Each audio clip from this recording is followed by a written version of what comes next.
We have developed speed, but we have shut ourselves in. Machinery that gives abundance has left us in want. We think too much and feel too little. More than machinery, we need humanity. We know the air is unfit to breathe and our food is unfit to eat. As if that's the way it's supposed to be. We know things are bad, worse than bad. They're crazy. Silence! The great and powerful Oz knows why you have come.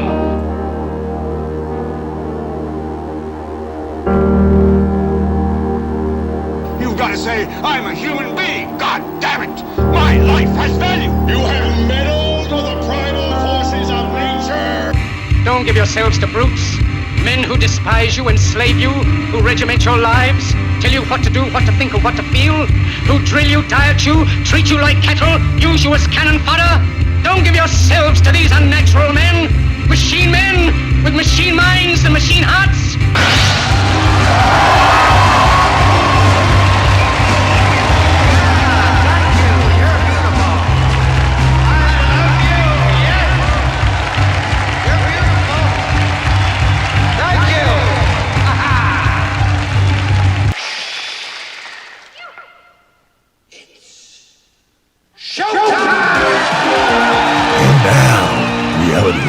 With Jason Bermas. And who loves you? And who do you love? Good morning, good morning, good morning. It is Reality Rants. I am Jason Bermas. It is brought to you by Red Voice Media. Check us out at redvoicemedia.com/Jason or redvoicemedia.com/uncensored to see the second hour of the broadcast. Okay. So what are we going to be talking about today? To Dizzy. Emergency over? Yeah. Only 3+ years later, really probably 3 years after the entire country was encompassed by the COVID-19 84 nightmare, Joe Biden has been forced to sign the declaration that it's over, Jack. You can take that to the bank. It's a fact, Corn Pop. You got that? He ain't kidding. So the guy that doesn't run anything and that can barely speak has now finally come out and said, you know what? I've been forced into it, passed through the Senate. Emergency over. What does that mean? I don't know if it means anything. You know, people were asking me yesterday, does that mean that the emergency use authorization is over? I'm not sure. Does that mean that certain big pharma companies are now going to be susceptible to lawsuits after the fact? Probably not. It's not like the narrative has changed.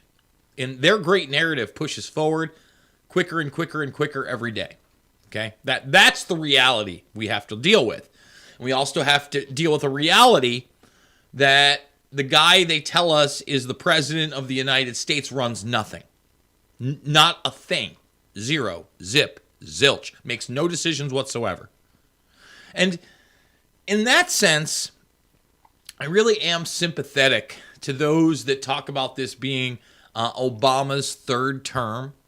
It's not that I believe that, because I don't. I think in large part, the Barack star also was a puppet given a set of directives and talking points that he then articulated, obviously, a lot better than Zombie J, because he wasn't a dementia-ridden establishment old man.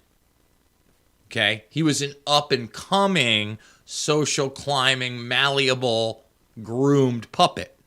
All right? And don't get me wrong, Joe Biden, as malleable as they get, and as puppeted as they get, but visually, he can't speak. We're going to show you that again. He gets asked by Al Roker whether or not he's going to be running in 2024. And by the way, I want to throw up when I see somebody like Al Roker fawning over Joe Biden.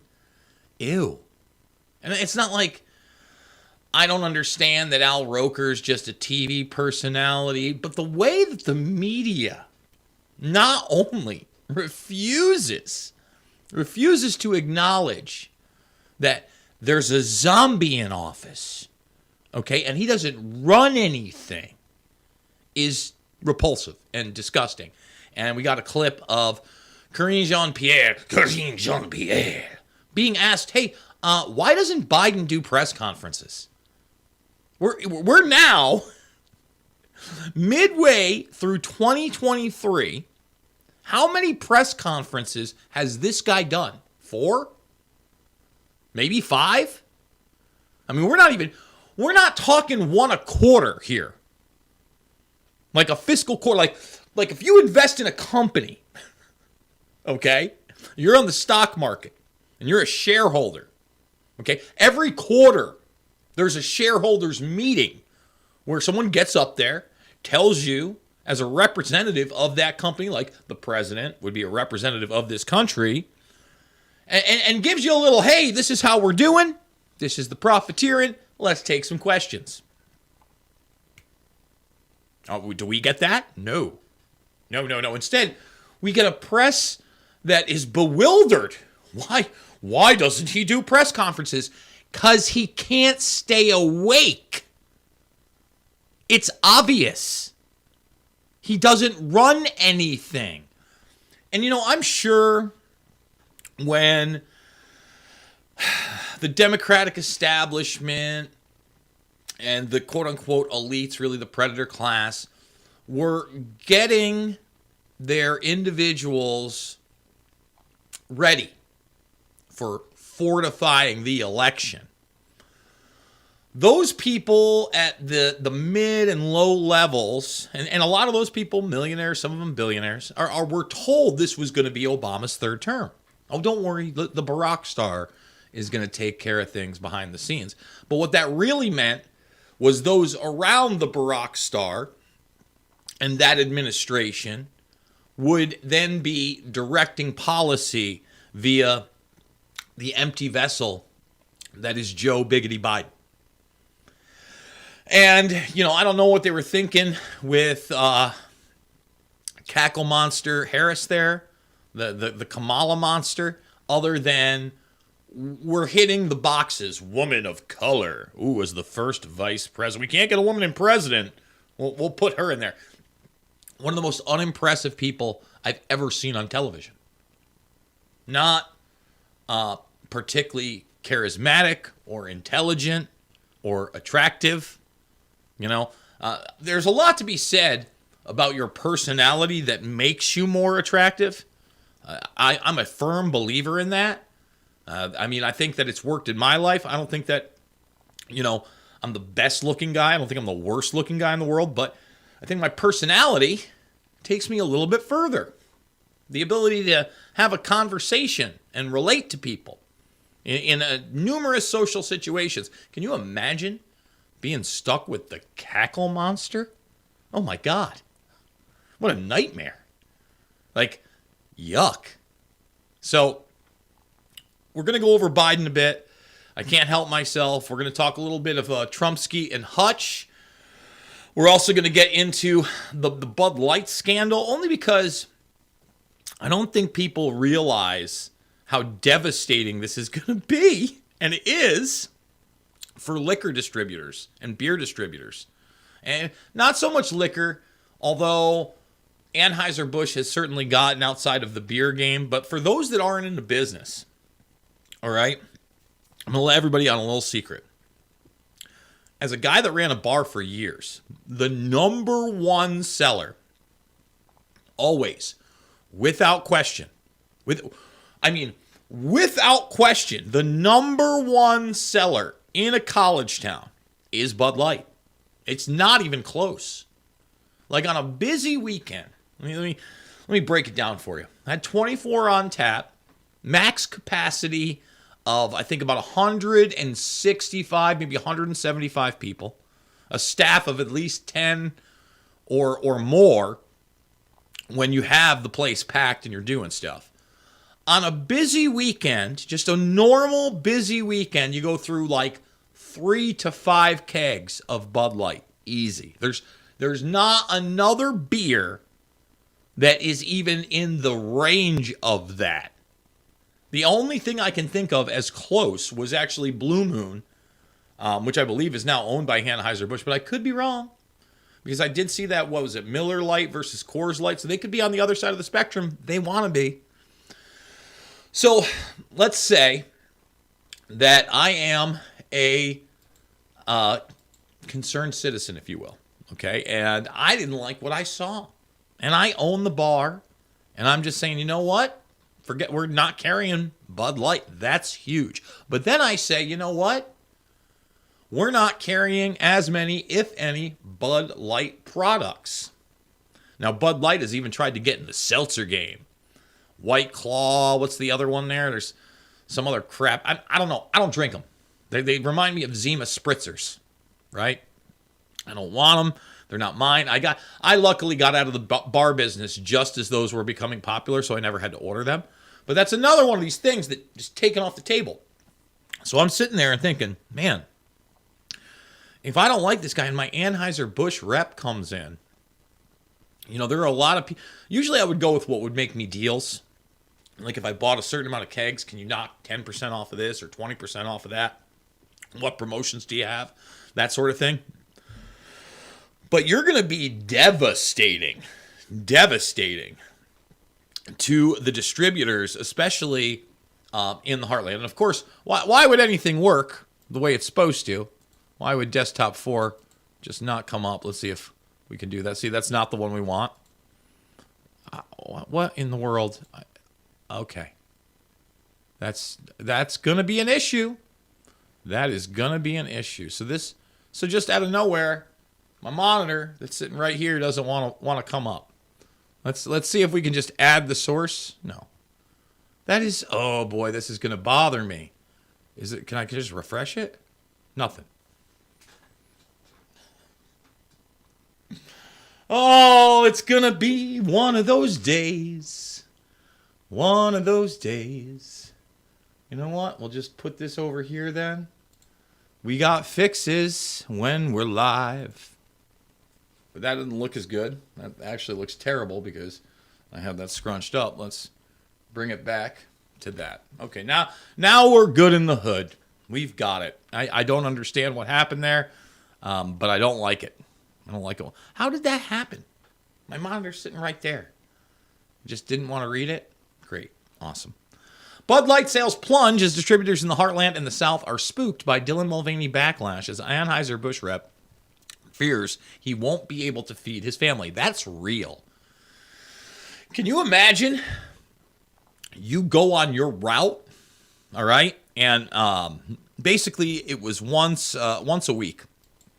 I'd get the distributor coming in. I'd usually have the distributor come in on Monday through Wednesday, getting ready for the weekend, seeing what I needed.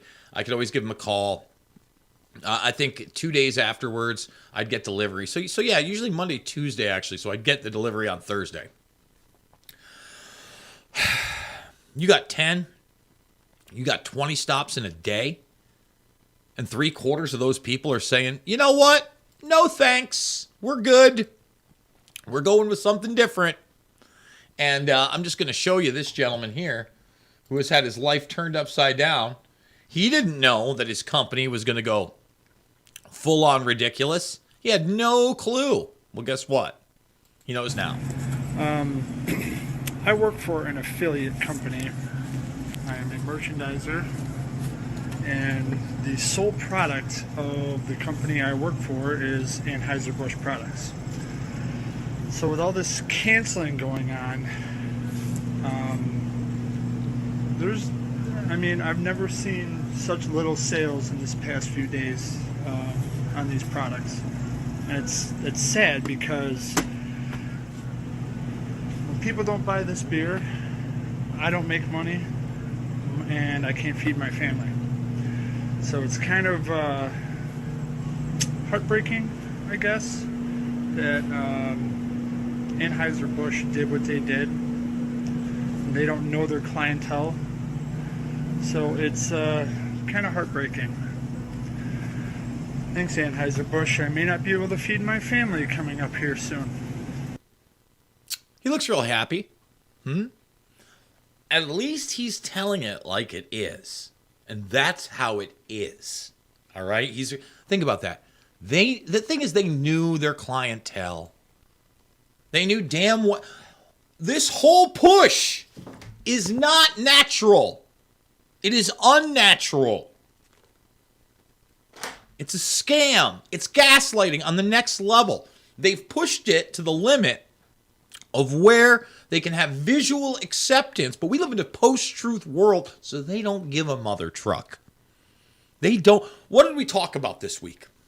We talked about the fact that we have stadiums of people saying F Joe Biden with a Let's Go Brandon. And the only reason we have a Let's Go Brandon in the first place is because we had a media muppeteer enshrine that phrase as a parallel to F Joe Biden, because hundreds, if not thousands of people at a race were chanting F Joe Biden.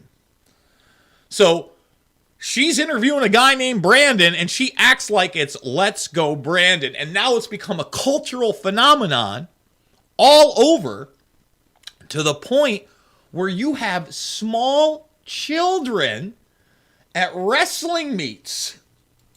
Okay, small children at wrestling meets saying, Let's Go Brandon. Okay? And there's nothing more disgusting than the willful manipulation of youth. Is disappointed at Adidas wrestling. So I want to put it to you like this. First of all, I'm not about indoctrinating youth politically in any way, shape, or form. I want them to form their own opinions. I don't necessarily think that this is a good or a bad thing that we're about to watch. But again, it's going to speak to the reality we all live under. And the reality is that all of those kids that you're about to watch that are chanting Let's Go Brandon with their coach have parents. All of them. In fact, they have two parents. That doesn't mean they're around. I'm just talking biology. I know we're not supposed to do that. Takes a man and a woman make a baby. Okay? Now, don't get me wrong. There's some dicka-dicka-doo, and you can get yourself a surrogate, or chances are, if there's one of those kids, great, whatever. These kids have parents. Their parents aren't outraged. Their parents seem to go along with it. Their parents seem to encourage it. So again, when have we been on a level where the youth and their parents are openly, in unison, in mass, decrying the puppet in chief? I've never lived through it. Never once. And we're not talking about anti-war events. We're not talking about protests. Okay? We're not talking about things in a political arena. We're talking about everyday mother trucking life everywhere. Everywhere. Okay? It's not unique to Florida. It's not unique to Iowa or the Midwest. It's the entire country. And we were gaslit and force-fed this narrative that what? Joe Biden is the most popular president of all time with 81 million valid votes. Don't question it. Don't say, I don't believe it. Don't say that you have evidence to the contrary. You'll get kicked off. You're out of here. Misinformation, disinformation, malinformation. The boogeyman. Meanwhile, we're going to show you this clip. We got Kirby up there talking about these new leaks that are out there involving the Ukraine conflict. And it's not a conflict. They're trying to start World War Mother Trucking 3. And he's warning newspapers not to report on it. That it has no place in media. You want to report on global affairs and people being killed, geopolitics and global conflict. Not today, sailor. It's against national security. Well, the documents are already out in the public arena. They've already leaked. We don't care. This is the first time in modern history where there is literally zero press corps embedded on the ground during this conflict at all. At all. That's not normal. It's not normal that you have a puppet in chief that doesn't have press conferences. It's not normal. It's not okay. I want to make that extremely clear. Not normal, not okay. That's it. There is no question about it. And yet, every day, you're encouraged to believe that it is normal, that it is okay. It's not. I want to say it again. It's not okay. So, I keep doing that. Now, since we're missing that, we're just going to come back to it. So, here, watch it. This is it. Again, this is the Adidas Nationals Team Championship. These are kids. They look like, they're 10 or 11-year-old max. Look more like 7 and 8-year-olds. Okay, I guess it's pretty evident, but here they are. I mean, again, here's a crowd of people. Most of them are the parents on the side, and a bunch of kids. Nobody seems to protest what's going on here.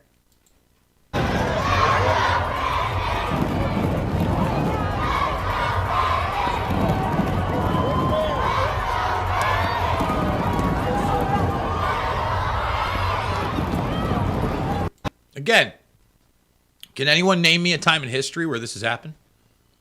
Where this is the opposite of when I watch a lot of World War II stuff. And I know that the narrative from the mainstream and the left is that Trump is the new Hitler. He's got a Hitler-type persona. He's the new Hitler. He doesn't dress up, okay, in a play outfit. Okay, he doesn't wear an armband or have a military cap on. Is he perfect? No. He certainly wraps himself in that American flag a lot too. Whereas, to me, some of that's questionable. Listen. Look at my color scheme: red, white, and blue. I love the good old U.S. of A. I'm a believer in what the flag is supposed to stand for. If you put me up against a wall and forced me into a political position as to where I identify, where do I identify? I identify as what? As a constitutionalist. I believe in the Constitution and the Bill of Rights. Why?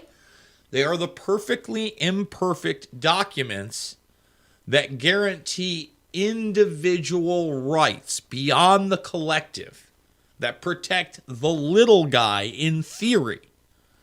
And that's why the Constitution is still, in my opinion, the most important document that we can show and that we can use as a relative moral compass as to where we really are as a country or a society. And we're so far driven away from what was in that document, it's absurd. It's obscene.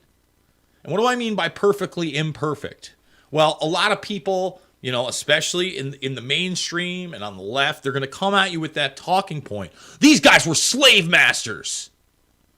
They were rich, white, aristocratic men. 100%. Totally imperfect. That's why it's the perfectly imperfect document.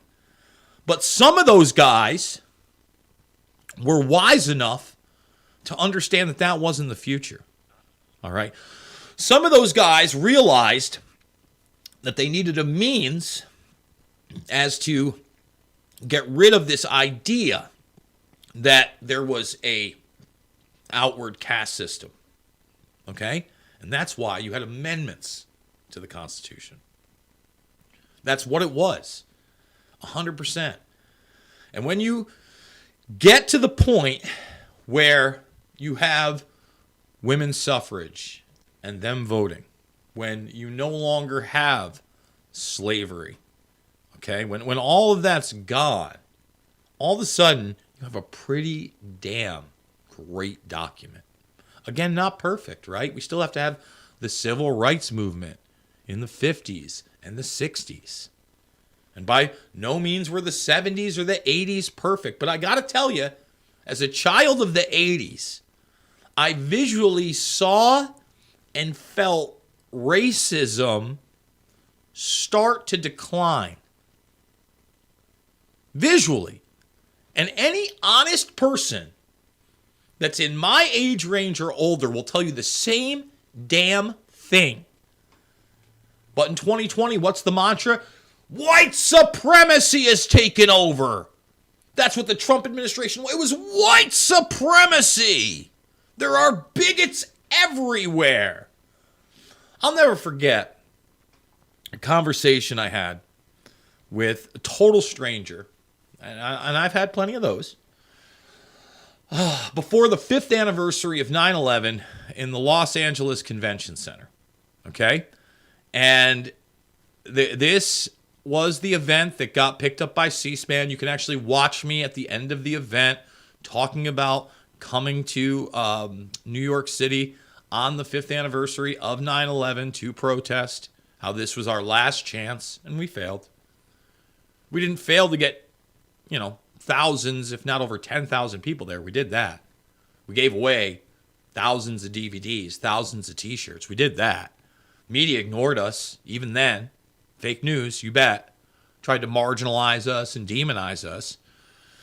But the conversation I had with this gentleman was one in which, at first, he was dismissive of a couple of guys that were talking to him about 9/11 and the Pentagon in particular.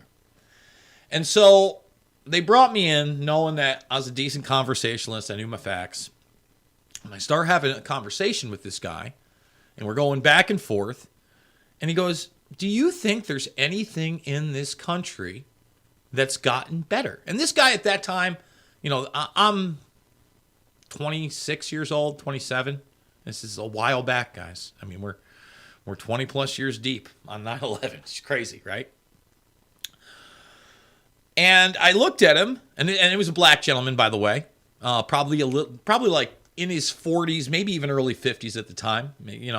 I look decent shape. I have no idea what he did for a living, anything like that. His background, just knew he was in the LA Convention Center. And I looked at him, and I said, I feel like race relations and racism has gotten way better in my lifetime. And he goes, I'll agree with that. I believe that too. And it was one of those moments where he realized, hey, this guy is not just bringing up everything that's negative. He can see things that have happened positive in society. And maybe now he'll take a look at my information. Maybe he'll watch my film. Maybe he'll be more receptive to challenging the norms that are set via the mainstream media Muppeteers. It was a powerful conversation, and one I'll probably always remember. Okay?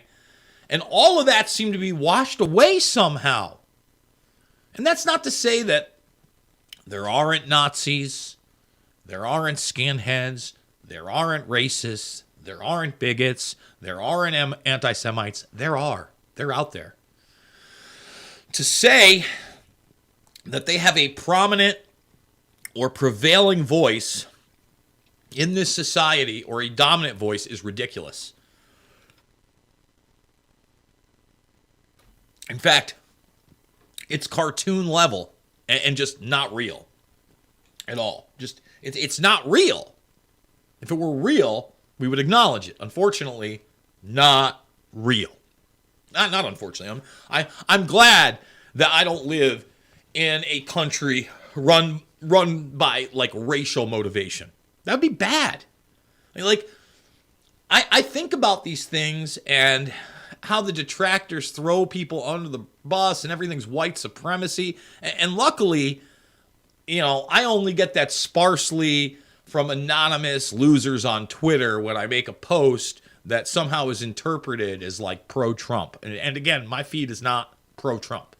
But When reality's reality, and he gets a positive post, white supremacy, bigot, right-wing Nazis. In fact, I saw somebody just in my comment section on YouTube on my video yesterday trying to say, I love how you say that you're not left or right, yet you expose the left's agenda the entire time and the LGBTQ plus A. No. It's not a left-wing agenda. That is a transhumanist, globalist agenda. That's what it is. From both sides, buddy. It's not just the left we talk. In fact, people also chimed in yesterday and, probably without watching the video and said, before you attack Justice Clarence Thomas, look at his voting record. I don't think I attacked Thomas yesterday. I think I told it like it was, right? I told you that there is a right-wing Republican establishment, all right? And the vast majority of that establishment goes to the Bohemian Grove, makes real decisions, all right? It is a place where policy is set. I didn't give any specifics as to policy that was set with Clarence Thomas there because I don't know that. But everything else I stated was a fact, like the Manhattan Project being birthed out of there. Like the fact that Eisenhower gave his first big speech for that establishment before running for the president of the United States there. All right? It's a place of great influence. But you're always going to have haters. You're always going to have detractors. You just got to keep pushing through and pushing on. So, I keep doing it because I'm so used to it. Biden signs bill to terminate the national COVID emergency after 3 years. President moves closer to ending the final pandemic restrictions by signing Republican-backed legislation.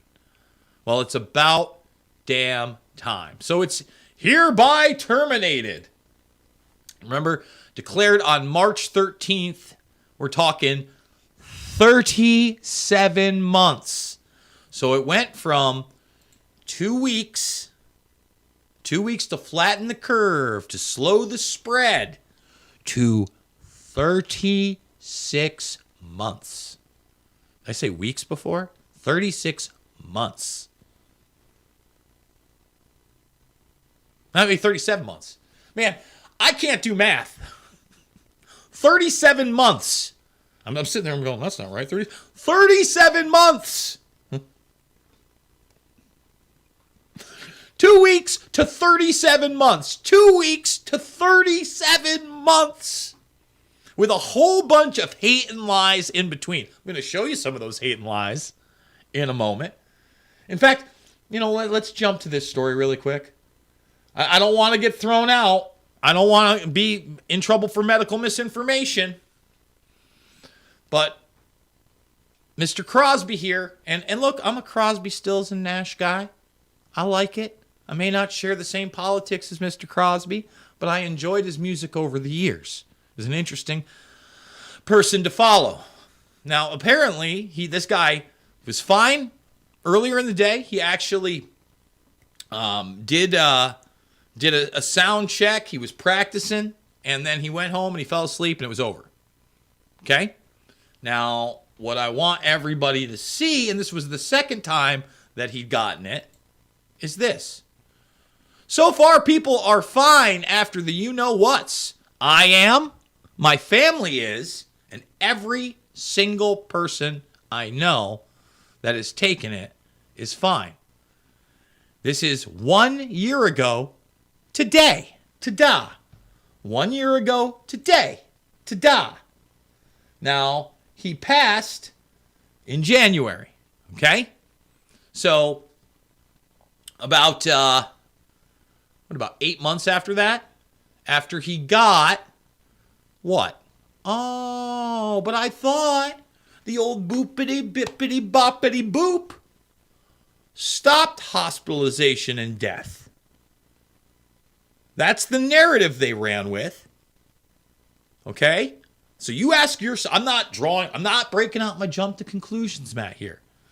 But this is part of the hysteria and the reality that we all just lived under that just got signed off on.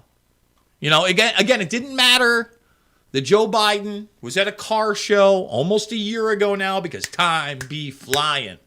Just be moving forward. Where he sat there and he's looking around, he's like, oh, it's over. And then hey, he doesn't throw press conferences, so nobody gets to ask him about it. They ask Karine Jean-Pierre, not even at a press conference, but the mainstream media Muppet establishment. And she's like, listen, easy. There were a lot of pretty cars there. The president was distracted. Because, pretty cars make the leader of the free world just say the darndest things. It's like we're watching a Cosby 90s television show. Kids say, Joe says the darndest things. And I'm going to show you. He gets asked about running for president by Roker in 2024. He starts talking about eggs rolling as he babbles because he doesn't know what's going on. And I'm sorry if I'm getting a little furious and excited. It's absolutely insane and ludicrous that we're living through this. But we're living through it, okay? Meanwhile, I'm going to play Easter Bunny footage. I kept doing it. Easter Bunny footage from last year. And here they are at the White House this year. Yeah! There's Hunter. There's Joe. Yeah, looking really stellar, Joe. Looking stellar. And there they are. Oh, this time the Easter Bunny, I think it was the one in the yellow there. They must have the same outfit for every year. That's the one that just stops Joe in the middle of a conversation last year and shows him who's boss. The Easter Bunny's the boss. That's who the boss is. So, without further ado, I want to play this clip of Karine Jean-Pierre talking about why Joe Biden doesn't take press conferences. And the lack of press conference that we see in general from this White House. I represent a news organization that owns 113 television stations, and a question that I'm often asked, and I don't know the answer to, so I'll ask you that question. Is the administration trying to protect the president from our questions? Please, answer Absolutely that question. not. Absolutely not. So why the lack of any interaction in a formal setting to have a press conference? The president takes shouted questions. I understand, John. I understand. I understand. I've dealt with this question about 3 times already. I understand. It is. The president takes shouted questions. That totally makes sense. What are you talking? The president takes shouted questions. Like when he gets asked about OPEC, and he goes, it's not going to be as bad as you think. That's an answer? That's a press conference? He takes shouted questions. And this guy's like, I'm part of a news organization. We got 100+ channels. People are wondering why the president doesn't give press conferences, why he's completely unaccountable. And the press fawns over him anyway, never asks real questions. And and this isn't to shit on Peter Doocy, but when Peter Doocy is the best you got in the White House press room, not so great. Not so great. Let's go back to Karine Jean-Pierre talking about how Biden doesn't need to give press conferences. It is the job of you all to ask this question to me. Totally get that, and that's not a problem at all. Oh, it's not a problem? They're asking you why the president doesn't answer questions? Oh, I've gotten it asked many times. That's very bizarre. Many times you've been asked this, and you think it's normal? It's not normal. By the way, 400 people watching over on YouTube. Can we get 200 thumbs up? Can we get the likes over on Rumble? And guys, I need you now more than ever. If you enjoy this broadcast and you want to support it, please consider going to redvoicemedia.com/Jason, redvoicemedia.com/uncensored, signing up for that second hour, only $1 for the first week, $10 a month, or do me a big favor, lock it in for the year at $100. And I promise you that we are going to continue to give you the top notch in internet broadcasting. Again, this is a network that's growing, that's looking at an 11, 12-hour cycle, at least 4 days a week. And then we got some big things coming up on the 5th day. New studio in the works, not here. Obviously, I've got my new studio going on a little bit of a light issue with me today. I don't know what's going on. This camera sometimes gives me a little fit. It looks so good for a webcam that I love using it, but at the same time, I hate messing with it more than once, and we're going to have to figure that out too. Let's continue with Jean-Karine Pierre. But certainly the president many times has stood in front of all of you, has taken questions on his own. Because because that's what he does. No, it hasn't been many times. Look, again, love or hate Trump, he would sit there for an hour plus and take questions from everybody. An hour plus all the time. If not on a weekly basis, if Trump went 2 weeks without a press conference, that was huge. I mean, the guy was constantly on tour as president. All right, basically in a victory run and run up to his 2020 run. The guy spoke all the time. Again, love him or hate him, he took the questions.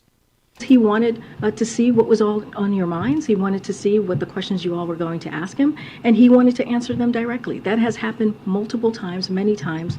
Multiple times is not many times. Multiple is more than one. Many is a bald-faced lie. It's the inversion of reality, which we get more and more and more of.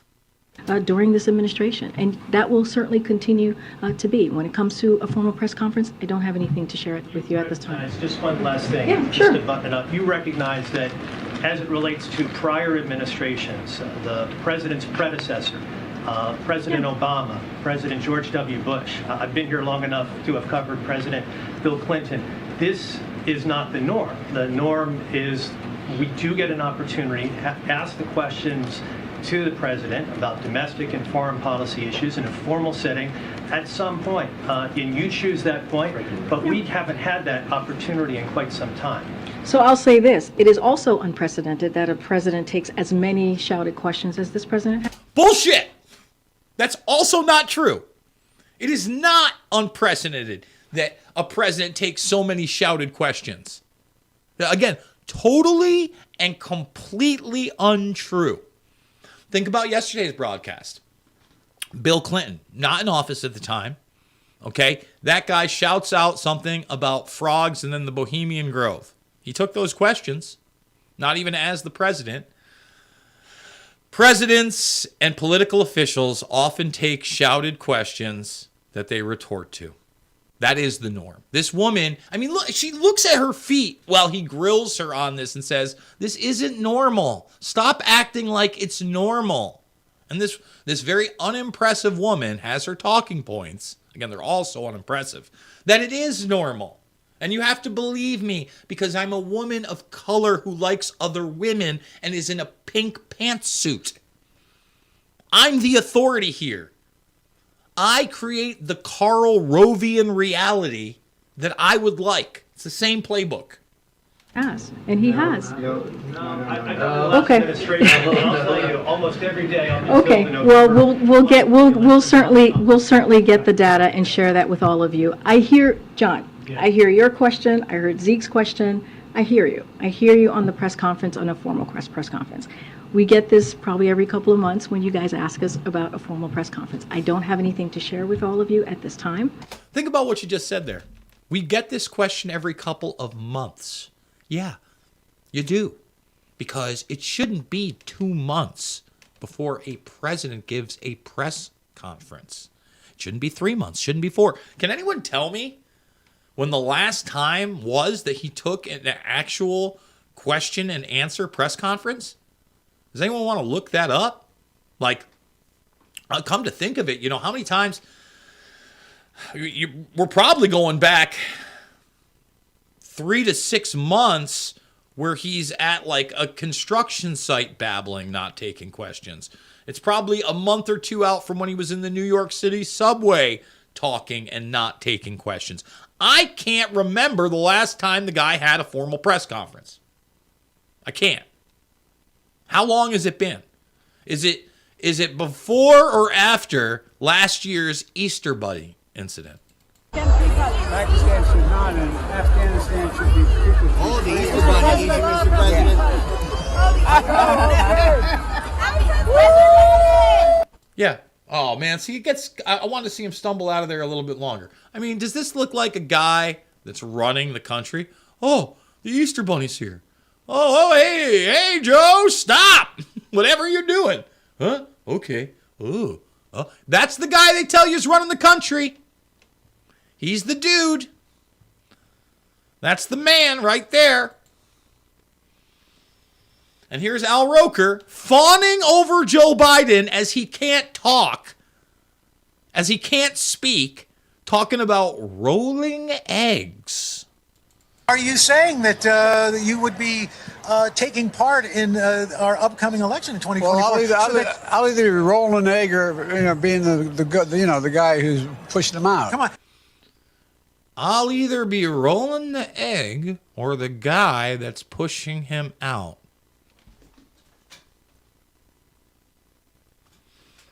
In no way, shape, or form does that answer pertain to anything Al Roker said. Now, does Al Roker follow up with a, "What the hell did you just say to me? What are you talking about, rolling eggs? Are you not well, Mr. President?" None of it, because we're in the post-truth world. We're in a cartoon verse where a jolly TV personality is asking the zombie puppet in chief that doesn't take real questions from real journalists in real press conferences, where he's being encouraged to say whether he's running in 2024. And it's pretty evident to me that the establishment does not want a 2024 Biden. Doesn't mean that they won't end up running him, which would be a complete and total disaster, because they don't have the mail-in ballots that they want, that they're trying to codify, to try to bring back. It could be a disaster. They want a new malleable puppet, and it does look like it's going to be Gavin Newsom. We've been talking about this. Doesn't necessarily mean they won't play an audible, but it certainly looks like he's the guy on the national stage. I'm going to roll it back because he actually does, after this, talk about maybe, we're running in 2024. We're not ready to announce yet. But again, rolling eggs and pushing them out. I'm rolling the eggs. I'm pushing them out. Let's bring it back. And by the way, again, a Muppet. Cartoons. Look at the outfit that Al Roker's wearing. Hey, Al, could you wear the black baseball cap with your purple tannish suit? I think it's a good look. I mean, it's absurd. Are you saying that you would be taking part in our upcoming election in 2024? Well, I'll either be rolling an egg or being the guy who's pushing them out. Come on, help a brother out. Help a brother out. Help a brother. He comes in. Help a brother out. Not what the hell you're going to roll an egg or push it out. Are you well? No. Come on, tell me about 2024, Joe. Oh, no. I plan on running Al, but we're not prepared to announce it yet. All right. Well, I'm planning on running Al, but we're not prepared to announce it yet. My goodness. Oh, boy. Yikes. Want to show a couple more news stories, and then I'm going to play this clip of John Brennan of the CIA, basically talking about the destruction of nation states. Okay, so just to kind of talk about Trump a little bit, we try not to make this a show all about Trump. We talked about how these 34 counts in New York City weren't just the Stormy Daniels case, that they were another hush money model case, and that they were also involved in this $30,000 hush money payment after claiming that the president had fathered a love child. And supposedly this has been discredited. The doorman said he was given no warning. This is supposedly the doorman. I don't know whether he was shaking Trump down or what happened there. I don't know the details. But he didn't know that he was going to be part of this latest fiasco. And if you believe the hype, and I don't know that it's hype, 3 more legal bombshells loom for Donald Trump over the next few weeks. Hunter Biden's sugar brother attorney claims in text. So does he know something we don't? Yeah, of course he does. He knows that these people are as dirty as it gets, and he knows that this is a coordinated effort to bring as many charges as possible in order to stop the guy from running for president. Because in the establishment's mind, there isn't anybody that has the momentum of Trump out there that will challenge the establishment on any level. Well, let's be honest. Any of the other Republican frontrunners that they're going to put out there are going to be as establishment as it gets, period. They're not going to back a Rand Paul. They're not going to back a Thomas Massey. That's just not going to happen. And with DeSantis, I don't trust DeSantis. Everybody talks about how open Florida was. There were certain parts that were not that open, folks. Again, I went there. I remember standing in a Panda Express with half the people still wearing masks and the stickers still on the floor and the keep the social distance and the workers. Now, it wasn't everywhere. The more you went to privatized businesses, the less restrictions there were. But there were also, again, restrictions on how people would be treated in hospitals, which is no bueno. So let's see here. What do we got? I had a couple other ones right here that I wanted to go over beforehand. Maybe we'll save some of these for the other side. Fewer hours. Let's see. White House admits. Let's play this one here before we head over to the other side. Now, on the other side of this, we got Epstein news, by the way. We got some Dalai Lama stuff I want to talk about. But I want to talk about Kirby and these documents. We don't know if the Pentagon leak is contained and warrants press not to report on classified files. The files have no business in newspapers or TV after massive breach. Bullshit. That's exactly where they belong. Now, will you see this on the nightly news? Will you see this on CNN or MSNBC or ABC or NBC News? No, you won't. You know why? Because we don't really have a fourth estate anymore. Freedom of speech and the freedom of the press was that extra check in the checks and balances of what these people knew was an overtly corrupt system. So I talked about Brennan, but we'll play Brennan on the other side. Okay, I want to play John Kirby talking about this stuff because, again, we're in Cartoon Town where this guy is just going to tell you, don't do your job. Good afternoon, everybody. Thanks. John, if you can start on the classified document leaks. Has the president been briefed on this breach, and does the U.S. government at this point have any sense of who was behind it? So, again, this is even a bootlicker question. Doesn't discuss what's in the documents, not their political significance, not their significance in global affairs, not the significance that we're now involved in a conflict that we have no exit strategy from other than the overthrow of a first world nuclear power leader in Putin. And if that's your exit strategy, you ain't got one, Jack. You can take that to the bank. You can roll an egg with it or push it out. Whatever you want to do Biden style. The press is shameful. It's shameful. The president has been briefed. He was first briefed late last week when we all got word that there were some documents out there. And he has been stayed briefed and in contact with national security officials throughout the weekend. So he has been briefed. And as for the source, as you know, the Department of Defense has referred this to the Department of Justice for a criminal investigation, and I certainly would refer you to them, but I'm not aware that they've come to any conclusions at this point about where they're coming from. And just to follow up on that, at this point, do you believe the leak is contained? Are there more documents out there that have not been released publicly? Is this an ongoing threat? We don't know. We truly don't.